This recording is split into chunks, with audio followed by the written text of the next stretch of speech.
you. So I'm Haskell. I'm a VR enthusiast, a journalist, and I help build communities in the VR ecosystem. So I've worked quite a bit with developers and event organizers. I also have visited VR spaces and given them advice on how they can improve their communities, like how they can draw more people into their VR spaces. And so I do quite a few different things, but one of the things I enjoy most is talking with the players about how they got into VR gaming, and also developers about how they became involved and why they developed the games they did. So I think we all have a story to tell. And so I wanted to chat with you today about Blaston specifically, how you became involved with resolution games, what was the creative impetus behind that game, and just talk to you a little bit about your story. So introduce yourself and let's get started. Yeah, let's see what stories come up. So I'm Mathieu Castelli. I come from France originally. I joined Resolution 3 years ago. And the reason I did, because I've known Tommy for a long time. And we like to tell this story that the first time we met, it was some kind of creative brainstorm kind of event. We zoned in onto some kind of a mobile sport where the game was a bit like Bluetooth mediated tag game. Like the game was to try to, Tommy, by the way, is the founder and boss of Resolution Games. Yes. And the game was just to transfer a small 50 kilobytes file via Bluetooth. And the way to shake the connection off would be to run away from the player. And so, because you have to be within the area, right? So it was like a tag game where the hunting was done by transmitting a file. To play the game, you had to make your Bluetooth connection open. And if you received the file, you were the cat. In French, we call tag cat game. So you cat and mouse. And so that's how we met. And at the time, I was doing a location-based game outside. So that's the nice little anecdote for the story. And he asked me to join. I think it was very open-ended to what I would be doing. And like many players, what struck me is the physicality of VR, right? There is for me, it's still the biggest change factor from the couch joypad aspect of gaming, right? And so. And there was that, and there was also I think at the start of Blaston, there was this vision of doing the Western shootout, just playing on the mood, like all the old Western cliches. But the thing is to make the aiming interesting. You know, they don't do shootouts like in the French duels where they're just standing 10 meters apart and it's just an excuse for having someone die. No, there was an aiming skill required in the West that the French went away with. You know, like just walk 10 meters and shoot. And so if you look at the movies for the aiming to last more than 2 seconds, it was like something like 30 meters apart, right? Sorry, I talk in meters, but I hope it conveys something. But there was some distance involved, and you completely lost the feeling of presence. So the idea was to bring, okay, let's do duel, but as close as we can, like literally until we can touch our hand if we extend it, because you realize in VR that you want to feel the other person's, right? That you want to see the body, you want the micro gestures that convey so much about us. And so we took it reverse. We just brought the 2 players as close as we got, and let's try to make a game with that. And naturally, if you're 3 meters apart, then it doesn't become an aiming game. It becomes a dodging game where the bullets become very slow. Obviously, we were all amazed by Super Hot, that was showing the power of slowness in VR, and that's how Blaston was made. In some very intuitive, simple steps, right? The surprise to us that it's funny because even though in Super Hot you feel your pulse, you sense your body moving, but it never gets front and center. So when we were imagining it, the concept, I never thought it would become such a sport. Yeah. And it did. And initially, it wasn't, because we were all noobs at the office playing, right? So we would. It was like I have old footage of the very first prototype and us playing, and it looks like a tutorial. People going through the tutorial. It's like, oh, click. Oh, nice. Oh, how are you? You know, and it's like this. And as your skill level up, without this having ever been a conscious decision, just from the advantage you get from crouching, jumping, diving forward, diving backward, the gamer's mind turned it into a sport. And we saw it evolve under our eyes. And at midway through the production, we had discussion, which is, okay, what do we do now? It's obviously like at the level we are now, if I play more than 2-3 games in a row, I'm drenching in sweat, I'm exhausted, and it's super intense. So do we try to move away from this, or do we embrace this? And embrace. Embrace it. We did, but it was not an easy decision, because it's not the typical image we have. You know, it's a gamer's game still, right? You have tons of guns, you have options, strategies. Yeah. It's not intuitively something you would look and say, okay, that's a sport. It has a lot of the gamer's imagery, right? And so it was not an obvious decision. But Tommy said, no, let's embrace it. People will want to let the game drive them to being to playing a sport. And that's what happened. Like we literally let the gameplay rules create the physical activity.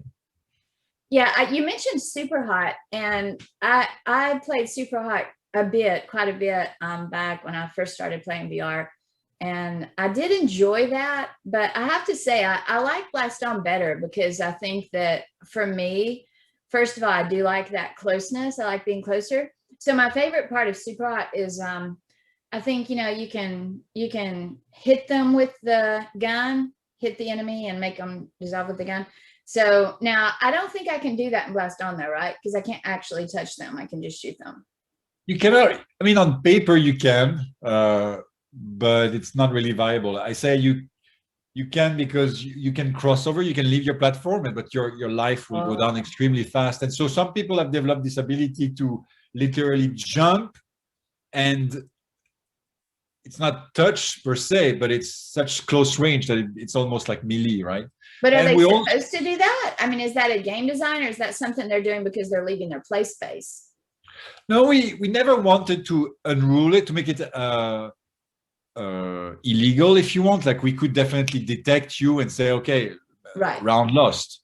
And we chose to instead reduce your health bar so that it's a fringe thing that enriches the gameplay space without being an optimal strategy. If it's never going to be an optimal strategy. You may win 1 or 2 because you surprise the opponent by somebody you're overwhelming, and there is, but after you've been exposed once or twice, you know what to do, and you take the lead. It's never, so we've always made sure it was never in the meta, so to speak. Right. But it's there. Yeah, I mean, I really do like Super Hot, but I love that aspect of Blaston where you're exactly right. You're so close and you have to move and dodge and all that. So it's an excellent workout. So for me, I actually play almost all VR games seated. And so one thing I was really pleased about was the fact that you could play it seated, because sometimes you can't play VR games in a chair. It's just not, they're just not accessible. It's either too difficult to reach the guns, or because they'll put the guns in places like I have to reach down and get a gun and it's where my leg is. So I can't poke my hand through my leg in physical reality and get the gun. So I appreciated the fact that Blaston was playable, because for people who have accessibility issues, then it's nice to have those active games where they can still enjoy them. And also for some people, like for me, I use VR for fitness and weight loss. And so it's nice to be able to still have that movement, but it's a great game. So I wanted to ask you, let's go back a little further. Before you met Tommy, when you were younger, did you play games, and did you dream of being a game developer, or what's your story there? I don't think it was not a possibility. You know, France was not big on the game. All the games I was playing were coming from the US or Japan. At the time, I was a really big gamer. Sometimes I have ambivalent thoughts on how much time I spent gaming. From, I think my first computer was the Atari 520, and I was 11 years old. The first game I dived for several months into when I was that age was Ultima 4 from Origin. That's that and Dungeon Master, which was a turn-by-turn dungeon crawler, were the two my two first big hits. So yeah, I played extensively until I was 25, a good 25, and then I started working. It was my number one activity by far. Even socially, the social friend activities was to gather and play sports games. Like I remember the NHL series from EA or the John Madden. Even though American football is nothing in France, but we were still holding tournaments, and I remember knowing the Denver Broncos lineup names by heart by then. So much we were playing that game so much. So yeah, no, yeah, definitely a core gamer. I don't know. Was there a second part to this question? No, I think that's a great answer. And I was just trying to see how you got from, I think it's interesting to see how people develop their love for or their passion with their gaming careers. Because most people that do this or are involved in some way do it because they love it. You know, there has to be a certain amount of passion there for those who want to be involved, Yeah. who are most successful. Yeah, so I was a gamer, and Japan was my fantasy land. And so when my parents don't listen anymore, but when I half finished my studies, I can't say I got all my credits on my last year, but I packed my bags and I went to Japan, and I lived off traveling jobs over there for a good while. And so what got me started, and actually soon after I met Tommy, what got me started was, so I came from being a core gamer to suddenly being a little bit of a traveler, and I was discovering Japan's culture hands-on, not only through mangas and games, but like people actually living there. And I was right there when they were starting the mobile phones as we know them, right? They had this communication system in advance. We only got that 2005, 2006 in the West. So they were early. And I was seeing people like we see now every day. They were walking, looking at the screens, etc. And I thought, I was convinced there was a game to make. And so this passion, what got me started was this absolutely crazy 20 years too soon belief that we would be playing games outside on the mobile. That's how I started. So I came back and I found ways to make a game that was an embryonic Pokemon Go, if you want, in Japan. But so what gave me the confidence to step in the industry was this strange absolute conviction that there was a great game to make where there was none, on using people's location outside, using real movements. If it was, it never crossed my mind that I could actually enter and get a job at a normal studio, Right. at a normal game studio. The only way was to find your niche, something non-existing. And it's still a little bit the case. I think you're right. Sometimes you just have to find your niche and find the way that you can best use your skills and talents to benefit the overall ecosystem. You know, because yeah, or at least you only need to believe it yourself, right? If you believe it yourself, you will move mountains. I think everybody has skills and talents, and they're different, and so it's important not to put people in a box or expect people to do the same thing everybody else is doing, because then you stifle creativity. And definitely we want creativity, you know. So I liked your comments about the influence of duels, Wild West duels, and duels in France. I thought that was really funny. So what other things do you think influenced the game design of Blaston? Let me think for a moment here.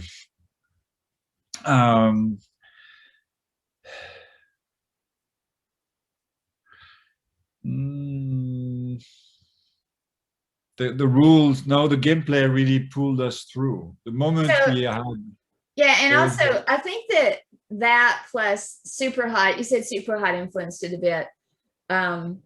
yeah, I think Super Hot said slow bullets is cool, it's fun. Yeah. And so you can be very, very, very close. Right. And from there, yeah, no, the game, I play card games. I as a gamer, I like card games. I like Slay the Spire on Steam. I like on mobile. I haven't played in a while, but I like Clash Royale for the deck building on the go. And so we definitely wanted to capture a little bit of that vibe where there is no, we try, there is no obvious winning deck, but there is a fun in after every match, as opposed to blaming yourself, or you think, if I had had this, and that nudges you to play one more game with changing one thing in your play, like your loadout. So another influence in the making of the game. Do you remember your first experience with VR? Yeah, I do. So I came. I'm gonna. Obviously, it was Tommy put a headset of the games they had made so far. So I loved the Bait. It was on the it was on the Oculus Go. Yeah. And I zoned in. I was there. It was my first experience. So that was Bait. That was the first time you had tried VR? Yeah. Oh, wow. That's great. Yeah, I was not at all involved. I was so much into mobile gaming for the last 20 years almost that I completely missed the start of this revolution. Wow. And just Tommy, from knowing me, pulled me in. So I had no, and I came in playing, and then I played. So I tried Bait, and then I brought some gear home my first weeks here, and so Space Pirate. Definitely. Space Pirate Trainer. Yeah, Space Pirate Trainer, and definitely had some elements. And I think you could say that Blaston, you combine Super Hot and Space Pirate Trainer, and you put another one in front, and there you go. So yeah, was there. And the first time you've built a reflex, like you do in a sport. And I don't know which sport you've played, but I played ping pong and tennis. But there is the magic, the goosebump moment is the first time you see a reflex taking over, where it's subconscious. Mm-hmm. You know, you have a subconscious gesture, and it feels good. It feels freedom, and in Space Pirate Trainer, the first time you turn around and you block without thinking about it, you have your shield, and ooh, that felt good. You know, so that must have stuck when thinking of Blaston for sure. Yeah. We've recently. Released the Crackdown update, which is the first time we have a single player where we try to show a bit more that the Blaston universe, which is we're discovering along with the player. You know, like we set up this environment, and then players starting like they do, exploring spaces and asking questions, and it got us thinking. Maybe there is that. Maybe so, and it's also Blaston is can be a bit overwhelming. Could be, and so we thought a single player campaign will help people have their own objectives at their own pace before they are put in the competitive fray with the others. And so far it's been good. As for the player base, we're quite happy because it's been quite stable. Like we were expecting to have a peak and a drop, and we've been almost constant, managing to keep the constant active player base from the start, which is great for us. Like I don't know what was your own experience, but the game is soon will reach its first year anniversary in October, and it never was a AAA at launch. It was Blaston was developed in 9 months, and it's still been able to keep this engaged community so that you never have to wait for a match. And we're very proud of that. So yeah, player base has been stable since launch, because we have and that's true of Resolutions games, other titles as well. We do the same for Akron, Cookout, Demio now, Angry Birds. We've we have a very ambitious update policy. We're in there for the long game. And Blaston has been treated the same, and we've been able to release 7 updates now in 8 months. That's great. That's really Yeah. great. And I think I've seen a couple of competitions with Blaston. I've noticed there's some people doing esports competitions, and so that's a positive thing. You never want too much of that, because then competitive community can take over, and then your average player doesn't enjoy that quite as much, because you have a bunch of sweaty people in there trying to, you know, be the top player all the time. But I think it seems to be a pretty good balance. Like when I've played, I've gotten in a match pretty quickly, and I felt like I could win. I have won some, but the point is I felt like I could win. I didn't feel like I was just in there with people who were way overly skilled past my skill. Yeah. I think we will, in the future, we will get more help if the body position is more intuitive than it is. Because one of the things people, like early players, struggle with is understanding that their head controls their torso, which is a bit of a struggle, a conceptual struggle that for initial players. So that you have to overcome. Like the moment, like the biggest thing that unlocks your progress initially in Blaston is understanding that if you look to the side, so you're blind to the incoming wave, but at least for a short amount of time, you're on your profile, so you can it's easier to sneak between bullets. We segregate, you know, like we don't have crazy amount of concurrency, so we cannot be super, you know, the matchmaking has to be a little bit coarse-grained, but we still have sufficient players, and again, since launch, to have always enabled us to have, roughly speaking, 4 or 5 big chunks of populations that match your levels, which is in most cases enough. The challenge appears at the top, but to reach that, you've already been playing 15 to 20 hours by then, and so you've committed yourself to the game, and I think you're ready to get the full blunt of the most experienced players. Right. But until you've put in that amount of time, you're kind of safe.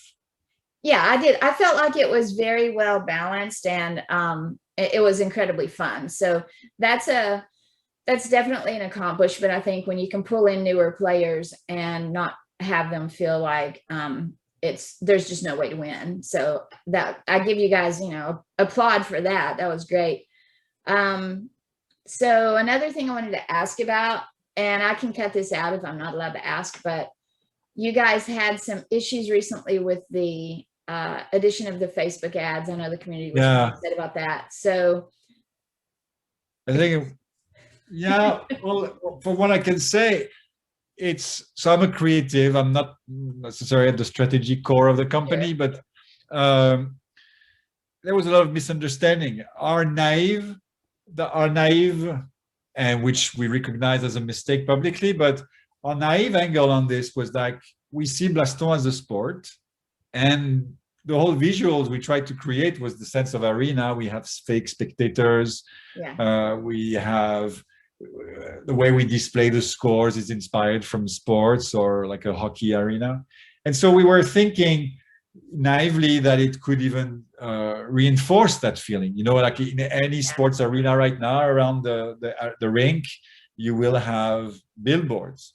And that still is our vision. We never had any idea that community jump to where you would have interrupts or you would have sudden pop-ups or everything. For us, it was billboards. Like, again, when you look at any sports, there will be billboards on the side. And so that's what we had in mind. And what we realized with the community's reaction was that there was a line of principle on the ground that as a paid game, it was a big no-no. And so it's a case of misunderstanding from tunnel vision. You know, you're there, you're making your game, you know your intentions, you know what you want to do. What you don't understand is how things will be perceived by the community. And so when we realized that, we said, okay, we're pulling off, it's not worth it. And sometimes I think you're right. It is about perception, because for me, personally, like, I totally get that vision of billboards and, you know, seeing ads at places, because when I'm in VR, I feel like I'm really there. I'm totally immersed. And so I like for everything to be as immersive as possible. If I'm playing a sport in VR and I look around me, I think it's fantastic to see the audience and other players and, signs and things like that. So I actually appreciate that vision that you guys had. And I honestly think that sometimes people are just so vocal in opposition against anything Facebook suggests sometimes. And so just by association, they're maybe going to complain to you whenever it's a really good idea, actually. And so, or it can be a good idea. So I would just say to you, always remember that sometimes the most vocal people are those who are just the biggest complainers. And so while there might be some valid concerns and reasons for that, at the same time, you don't often hear the praise. Like people who want to tell you something positive or encourage you frequently hold that back, and they don't offer that. So, it's good to kind of keep that in perspective as well. Yeah, if it had been core, if it had been something core, I think we would have stuck with it, but it wasn't for us. It wasn't, and we didn't even expect large revenues from it. Blaston is a relatively cheap game, and so some people have been playing hours since October last year. So and we're running servers, we're releasing free updates. At some point, we need to try to find a sustainable economy around the game, and that was a small part of it. But the reason we pulled is, we had built, there's a website that we like, our Road to competitors or a colleague, but they Road to VR, they do rankings, official rankings of scorings, and Blaston had constantly been on the top 10 since launch, even it had reached 1,500 reviews, and we were 4.78, 4.8. That's one great. of the tops there, and suddenly all this hard work was dropped, and so we thought, okay, there's a misunderstanding, we could stuck it out, but it's not critical, it's not worth it. So so we'll revisit this in the future potentially, if and when we move to free to play, once we feel confident about it, when we want to have Blaston reach out to more people, which the community is mainly asking for. They would love us to move to free to play. That fits an esport quite well. Yeah, that's great. But again, if you do free to play, you have to have revenue. So correct. People have to be willing to compromise. You can't say, give me this for free, but we don't want to provide you a means to make money. And I think frequently people do that. And it's kind of like, all right, they want to complain about any paid additions in the game, like if you pay for extra skins or something, or they want to complain about ads or whatever it is. It's like, no, we want the game for free. We don't want to pay for anything extra. And also, we're going to complain that you didn't give us an update twice a week. So it's kind of like, Yeah. I can definitely share that feeling. I feel overall, I felt the VR I come from the mobile world, as I said previously, and I felt the VR community has been overall way nicer than the mobile community. So that's for sure. Yeah, they are. The one aspect where they're extremely protective and very vocal is anything that touches the economy of the game. And that's challenging for a game like Blaston, where we never wanted to have a high price because we wanted to reach the most people. But at the same time, now that the game is about to reach its second year of live ops, we need to find the sustainable revenues, right? Exactly. So, but to be fair, for the vocal critics, there were mostly critics regarding the fact that we were a paid app. So I think as a free to play, we wouldn't have received this backlash on the announcement for sure. Yeah, that's good to know. I mean, that's a good thing, because then it's a possibility to revisit that in the future if you change it. I think you're still going to have some backlash from people who already paid for it and then are going to want to know how the change would take place. But that's something you can always, think about later. I just wanted to bring it up because I think that you do have a good community. It's a fantastic game, and I wanted to give you a chance to address that from the perspective of, there was a lot of misunderstanding about that whole situation. If I were to play Population 1, for example, And there are actually huge billboards in the game. They're huge billboards. I mean, they're supposed to be there. And, I can envision a day where you go in the game and see some sort of ad on the billboard. I don't think that's a bad idea. It's a big game. I just think it's kind of hilarious, actually, because the second I see somebody standing there looking at that billboard and reading the ad, I'm going to shoot them. And so, you always have to look at something as opportunity. Maybe that's what their subconscious, as competitive players, were telling them. I wouldn't be able to resist. Yeah, and like with that, we have our social lobby, and you hang out there. If there were ads on the walls, it's kind of like going to the movie theater and looking at the next big movie coming to town. You want to see that stuff. I don't know. For me, I just try to, generally I see things as a positive anyway. I kind of take that perspective, but I just think it's kind of cool to see how the technology is evolving and the opportunities are evolving. And although I understand the complaints and the criticisms, and it's very good that you guys listen to the critics, it's also important that we support developers. And so we need to make sure we have ways for them to continue having income to sustain the games that we love and want them to create.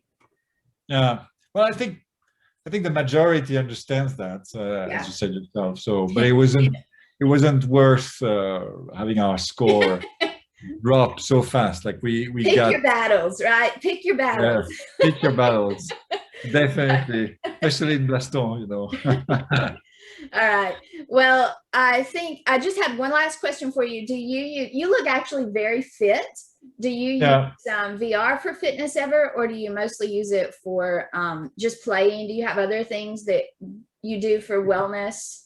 It's hard to know how our body reacts. It's hard to know if it's my Blaston playing, and I'm actually working on another title in parallel of my role in Blaston, which is also physical and also learn based on what we've learned for Blaston. Is I don't want to disclose, we're not ready yet, but it's again something that feels like a sport in VR. Wait, I have one question.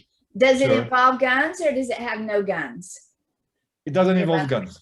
Oh, yes. That's fantastic. We desperately need more active games that can be sport in VR that do not involve guns, because the high school and collegiate levels are growing pretty quickly. And many of them don't like it, but many of them won't even allow any games that have guns in them. So also there's some chatter with, big organizations that want to feature VR sport, but we're not allowed to offer them any that have guns. We actually experienced that ourselves. Like we tried to reach some sponsors, like again, as opposed to having Facebook mediated billboards, we were looking to have our own sponsors. And in a way, in the last update, you could see that with the BHaptics billboard around the players. And the reaction we got from the fact that it was guns mediated sport was stronger than we expected. But for us, they're like Nerf toys, it's hard, they barely qualify as guns, but so we definitely felt that. And yes, the other title I'm evocating is not sport. It's not gun mediated sport. It's I'm very glad to hear that. Yeah, well, it's gonna to see people who normally wouldn't have access to that sort of thing, like my mom. She's overweight and has a lot of health problems, and when I put her in VR, she automatically starts moving. You see this with elder care. You see this at nursing homes. You put them in VR and they're moving and looking around. They don't have to do super energetic games or activities to have that movement, but any movement like that is more than what they were getting before, which is good for them. And so it's fantastic. But I wanted to say thanks for joining me today and for doing the interview. You mentioned your mom and elderly care, and it's also true for the very young ones, and even for everybody to pick up something. That people are intimidated by the sports center. There is lots of people who play super well. You have to travel, you have to pay, you don't know if you're gonna have fun. I think the very first movements you can get safely and calmly from home, and that gives you the confidence, or just to figure out if you like it or not. I think it's gonna be absolutely. I totally agree with that. And also, any movement is better than what most people do for a regular habit, which is, for example, watching TV or sitting at the computer, it's very sedentary. VR requires you to be active. I mean, almost in every single experience, you must be active, even if it's just looking around at everything. You can't just look forward and sit there for the most part. So it's incredibly, I just think it's stages ahead of where we have been in terms of entertainment that you can do yourself with technology. So yeah, definitely. Well, thank you so much for the interview. That was fantastic. We talked a little bit longer than we had planned, but It's always a good sign. Yeah, I could keep talking to you forever. Like, it's a great discussion. I think that you're easy to chat with, and I love hearing your stories. The game is fantastic. I really wish you guys the most success. And thank you for VR, for your support of the game. You know, like you've helped us a lot. So thank you for that. You're very welcome. If you need anything else, let me know. And I hope that you have an excellent week. You too. Talk soon. Have a good day. Thanks, Matthew.